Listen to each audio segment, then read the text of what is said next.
Hello, ladies and gentlemen. Welcome to the Robin's Nest. Today, we are going to talk a little Formula One, a little NASCAR, a little IndyCar. Just going to run the gambit, why not? As usual, if you like to listen to me ramble, make sure to like, subscribe, leave a comment, turn on notifications, the works. If you're interested in diecast cars, t-shirts, hats, auto parts, racing memorabilia in general, check out our eBay. We have tons of stuff on there. The link will be in the description. We have a month-long sale going on site-wide for 10% off, maybe 15% off. I keep teasing that, but that's probably what we're going to end up doing. I'll probably end up doing that today or tomorrow. So make sure to check that out. Without further ado, let's get into it.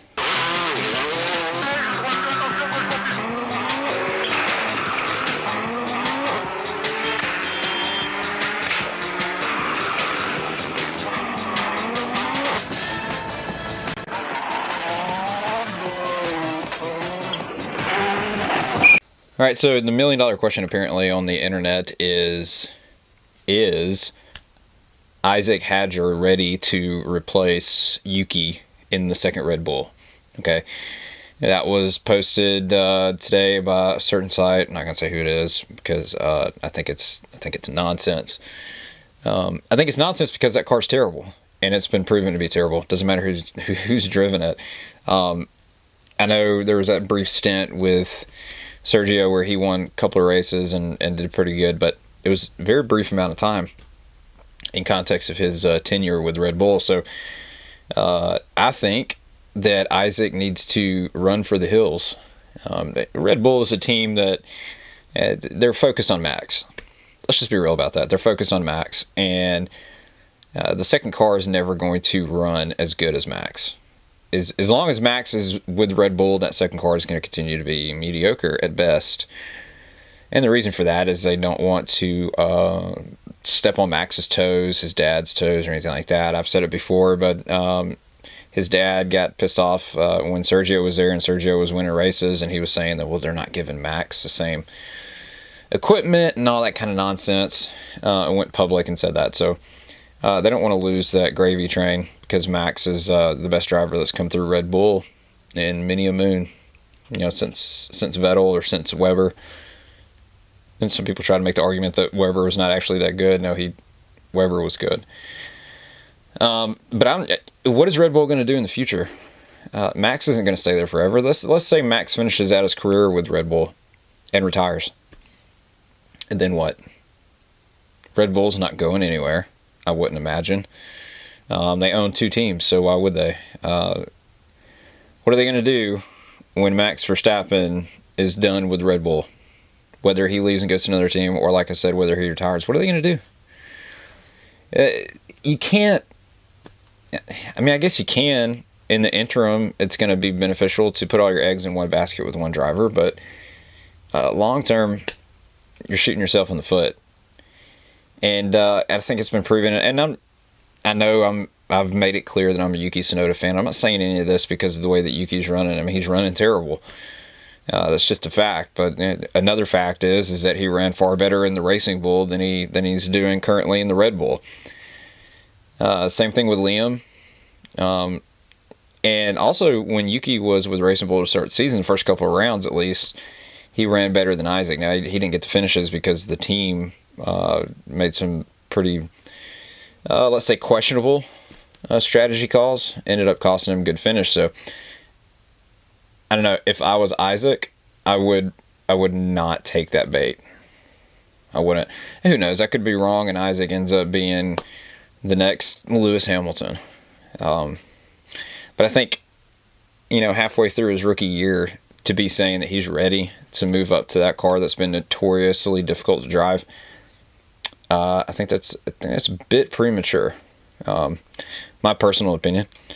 I think he needs to stay where he's at, get better. Not that he's bad, but he just needs to get more reps and just get used to everything a little bit. Well, he's a rookie. You can't be moving and shaking like that in your rookie season. I mean, I know some guys have, and some guys have been successful, but I just don't. I don't know. I would hate to see them squander that guy because he does have talent, but just don't want to see it get squandered. That's it. That's it. So NASCAR, I was thinking about this yesterday. I got in a conversation with a guy, and he was telling me that modern NASCAR is better than NASCAR of old. Okay. Now, on face value, it's just nonsense. I mean, it just is, because NASCAR of old, had a real championship, none of the gimmicks. You go back and watch old races prior to playoffs in 2004 being implemented, and the races were just handled just like, it's hard to explain without showing you. So let me do that. Tough for the sixth place man in the NASCAR Busch Series Championship. Back underway. Boy, I tell you, the 48 car of Shane Meal did not get a very good start. It looks like he kind of missed a shift or something, didn't he? They all stacked up a little bit, but looks like he's got it going now, and the guy's getting back racing again. Now they're going to be free of lap traffic for a few circuits around. Probably a good opportunity for David Green if he can try and do anything with Shane. Although on the opening few laps after the green flag, Shane got away and David didn't catch him until they got into lap traffic. Yeah, Shane's car is definitely great on short runs. That's probably why he qualified on the pole today. But you'll have to wait and see. David was able to run him down here a little while ago, and see if he can do it again. And check out this two-car of Ron Horn today. We'll go back to the race for third spot between Hendrick Motorsports drivers, the 5-car Brian Vickers, the 87 of Kyle Busch. I tell you, I've been very impressed with Brian Vickers this year. He's had a great season. Had terrible luck last week at Pikes Peak, getting into somebody else's accident, but great finishes. I think he's right on the verge of his first win here in the Busch Series. Brian lost 58 points with that crash at Pikes Peak last week, but he's still 5th place in the NASCAR Busch Series Championship, and only 124 points behind leader Scott Riggs, so he's right in the thick of it. Shane Meal leads. David Green is 2nd, Brian Vickers 3rd, Kyle Busch is 4th, Jason Keller is 5th, and the rest of the lead group would be Kevin Grubb in 6th, Ron Hornaday in 7th, and Mike Skinner in 8th, and just a few car lengths of empty racetrack. Back to 9th place David Stremme, and a race for 10th between Tim Fedewa and Ashton Lewis.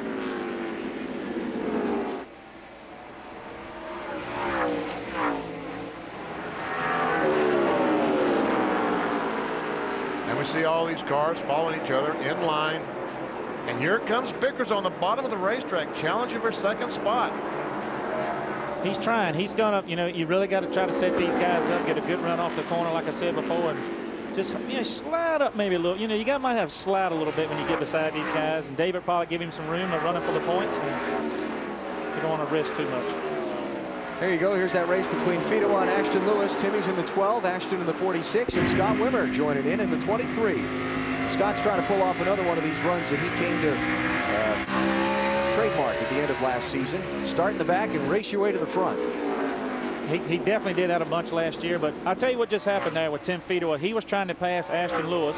He got on the bottom, got a little loose. Scott Wimmer got on the outside of him and made the pass. That's a chance you take here at RLP. You get on the bottom, these guys behind you can really get on the outside of you, trap you down, and make the pass on you. So it's a double-edged sword sometimes here at RLP. Tim Fedewa in the 12 car for Fitz Bradshaw Racing, just outside the top 10 in 12th position right now. There we see Fedewa, started in 15th. Just his 3rd race with the team as its driver.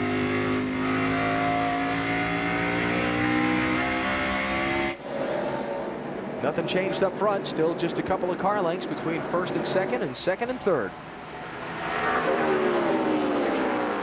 And just a few laps ago, a couple of laps ago, the 37 car of David Green was twice as far behind the 49 car. Shane Meal in 48, caught a lap car. And it looks like that David Green is able to get through traffic a little bit better because he gained about 6 or 7 car lengths just passing that one slower car. Well, David Green's been around a long time too, Benny. He knows how to set the lap cars up where you need to, where it does not kill your momentum. He's a veteran of this sport, so I think that has a lot to play with it also. And Shane Meal better enjoy his clean racetrack right now, because it's not going to be long. He's going to be catching the tail end of the field, and you're really going to have to be dicing it up again. Okay, as you can see, I know this is the Busch Series, but there's just a more legitimacy. It's handled even by the telecast crew, more of like an actual motorsport. as opposed to now where it's the whole atmosphere is just kind of like the Jerry Springer show. Okay, but outside of all that, I think the cars themselves were far better back. But let's say let's go with Gen 4, okay? Because to me, the COT, it raced good, but it looked absolutely terrible. It looked really bad with the wing on it, and when they switched from the wing to the spoiler, I can't remember what year it was, I think 2011-ish, 2010, something like that. And the spoiler just looked like an afterthought, which is what it was. You know, they had cars flipping over left and right with the wing, and so they took the wing off and put spoiler on there. And it looked like they just took the wing off and put a spoiler on there. The car was obviously not made to have a spoiler put on the back of it, and it looked awful. But I will say that the cars at least raced better than as opposed to now. But the Gen 4, I personally think the reason the Gen 4 lasted as long as it did because it's conducive to good racing. Okay, and one of my main gripes with modern race cars as opposed to back then is the fragility of the cars back in the Gen 4 era as opposed to now. So now you can, as long as you don't hit one of the wheels and bend a tow rod or a toe end or control arm, whatever you want to call it, as long as you don't bend one of those, you can run into someone at unabated speed and virtually do no damage to your race car. And that's in the Cup Series, Xfinity, trucks. It's in all three of them. I think it was last weekend that Jamie McMurray, during one of the Xfinity broadcast, he was talking about someone getting into the fence. I don't remember who it was, and he was talking about the composite body on the car now. So you can hit the fence, and it virtually won't do any damage to the car. Okay, you can continue. But I think that's fostered an environment to where you have stuff like what happened at Martinsville with Sammy Smith, where he drove off into the corner on the last lap and just clobbered the hell out of Gray, spun him out. And you have stuff like that keeps happening here and there. But I think that's what's fostered that environment, though, is that you, as the car that's being overly aggressive, that's going to take somebody out, you can do that with the pretty safe assumption that you're going to be able to continue in the race with virtually no damage. It's not going to impact your race at all unless by some random chance you get a penalty. NASCAR decides to do their job for once, which never happens. Every once in a while. But you can just clobber the hell out of each other and just keep on going. Now, back in the day, particularly in the Gen 4 era, because the COT started to get like that. The cars were just really sturdy and real tough. The Gen 4 era, you couldn't do that. Okay? If you ran into the back of somebody with moderate speed, you took a chance of busting the radiator. The cars were aero dependent, so you could damage the front of the car. You'd go up under, kind of submarine up underneath the car in front of you, cause front end damage. The car's going to push, what have you. There's a really good example of this. I believe it was 2004 during the All-Star race, but the Open, where you had three guys. I think it was Jamie McMurray, Sterling, and Jeremy. Were all racing for the win, and they had a big pile up on the first lap. Like right when they threw the green flag, everyone crashed. And Jeremy was involved with that. Jeremy was one of the cars that started it, and so he damaged the front of his car, and they taped it up and they put him back out there, and he still ran up front, but he had a car in that race that was lights out faster than everybody else, and he should have won going away. But he said in an interview and stuff that the damage just kind of took some performance away from the race car and ended up costing him, and he didn't make it into the big show. In a Ray Evernham Dodge. Now, at the time, Ray's team was one of the biggest teams in the sport, so it's kind of a big deal that he didn't make it in. But my point is that you didn't just clobber the hell out of people back then, which also fostered an environment of more legitimacy. Now, the same thing has happened with the trucks, too. I've said this from day one. When they put splitters on the front of trucks, that was the beginning of the end for that series. Now, it's still fun to watch in context of the other two series. Out of the three, it's the best one to watch. But it was far better back in the day. Now, when they first put the splitters on the truck, I don't remember what year it was. It was in the 2000s. When they first put splitters on there, and it looked really terrible because it was kind of like the COT, where the splitter was exposed out from under the front of the car, and you had the rods holding it up. And this is all out in front of the truck, so just visible, and it looked like a snowplow, essentially. But even those trucks raced, I think, better than what they do now, and the bodies weren't overly sturdy. But nowadays, I mean, it's no different than the Gen 7 Cup car, essentially. I mean, it'd take a lot. And I've seen these trucks, and I've been close to them in person, and you can just physically tell by looking at them. They're overly sturdy, and they shouldn't be. And I don't know. I don't know what the push was, why there was a push to go this direction with these cars. I remember Dale Jr. was bragging about the composite bodies when they came out a few years ago. He was excited about it. I really don't understand it. You're going to give drivers more leeway? Why? It's racing. It's supposed to be difficult. It's not supposed to be easy. You're not supposed to be able to go out there and just clobber the hell out of each other and just keep on racing. I don't get it, personally. They never have. It's just never made any sense to me. Back to the other point, too. Was it better back then than it is now? That's just one area where I would say yes. But then you also look at the financial aspect of the sport back then. The field was way deeper than it is now. Now, I understand that there's been a lot that's happened with the economy over the years. I get that. Okay? But still, regardless of that, back in the day, the field was deeper, especially in the Busch Series, which is the Xfinity Series now. Way, way deeper. You had cars that were running 20th that could win. Nowadays, that doesn't happen unless you're at Talladega or Daytona, and all the good cars get wrecked.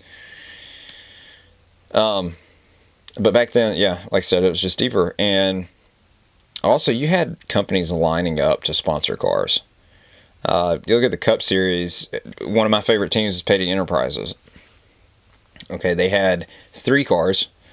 One was sponsored by General Mills, Betty Crocker, Cheerios, yeah, that stuff. And one was sponsored by Georgia Pacific, one was sponsored by Sprint. And this was 2001, 2002. And outside of the 43, the other 2 ran like garbage during that time span where they were running 3 cars. But they still secured full season sponsorships. I mean, this wasn't like it is now where you piece together sponsorships throughout the season and then like midway through the season you still have sponsorship announcements that you're making for a couple weeks down the road. No, these companies were full season, man. For like Buckshot Jones to have Georgia Pacific on his car, for Kyle to have Sprint. Now the Sprint deal I understand was with Adam. They just honored their commitment after Adam had his accident, but they weren't alone. There were several teams out there that had full season sponsorships that shouldn't have. You look at the MB cars. MB2, sponsored by Mars, had the M&M's livery. MBV, because of Valvoline, the V in MBV is Valvoline. Full season sponsorship to the point where the company bought into the race team. I think that was a far better aspect of the sport back in the day than what it is now. You know, like I said, whatever the reasons are, it doesn't matter. It's just that's just how it was back then, and we are where we are today. I mean, whether it's out of anyone's control or not, it doesn't really matter. It just is what it is. So that was another aspect that was better back then. I think the racing was far superior than it is now. That all 3 series. You know, the Cup Series nowadays it's like watching paint dry on a good day. Back then, yeah, there was aero issues with the Gen 4, but you know, it wasn't like it is now. You could still run side by side. You could still make passes. You could still set people up. Now, every once in a while that'll happen nowadays, but it's not a consistent thing. So, you know, and then also back then, Bristol was still Bristol, as opposed to now. You know, in 2007 they repaved it and put multi-groove racing, banking. You know, they ruined it. Let me just say that they ruined Bristol in 2007. You had years plural waiting list for tickets, I don't know why you would fix that. That's not a problem. So I don't understand that.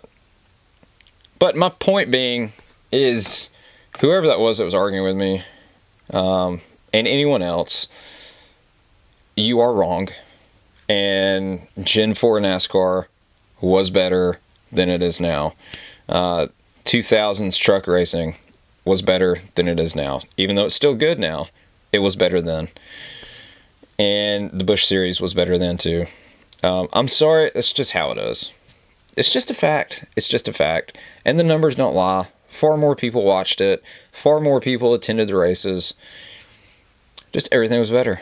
Now it is a gimmicky circus. I hate to tell you. I also want to give a shout out to Ed Carpenter Racing and Ed Del Porte. Rest in peace. Ed, I'm assuming I'm saying his last name correctly, Del Port, was an engineer for Ed Carpenter ever since they started the team, and passed away, I believe, yesterday. So, thinking about y'all, sending well wishes. God bless you guys, and praying for you. So, anyways, if you enjoyed listening to me ramble, make sure to like, subscribe, leave a comment, turn on notifications, the works. Check out our eBay store if you're interested in t-shirts, hats, diecast cars, memorabilia of any kind, and auto parts as well. The link will be in the description. As always, I appreciate you guys watching. Y'all are awesome, and we'll see you next time. God bless. Peace. És 100 fölfele. 100 fölfele, jobb 2 tempó, 20-ra bal 2 tempó, 20-ra bal 2 tempó, 25-re bal 2 szűk, bal 2 szűk, és bal 2, és bal 2, majd 50-re jobb 2, mint a bal 2, és 50-re jobb 2, jobb 2, majd szűk 50-re jobb 3 az aszfaltra, szűk 50-re jobb 3 az aszfaltra.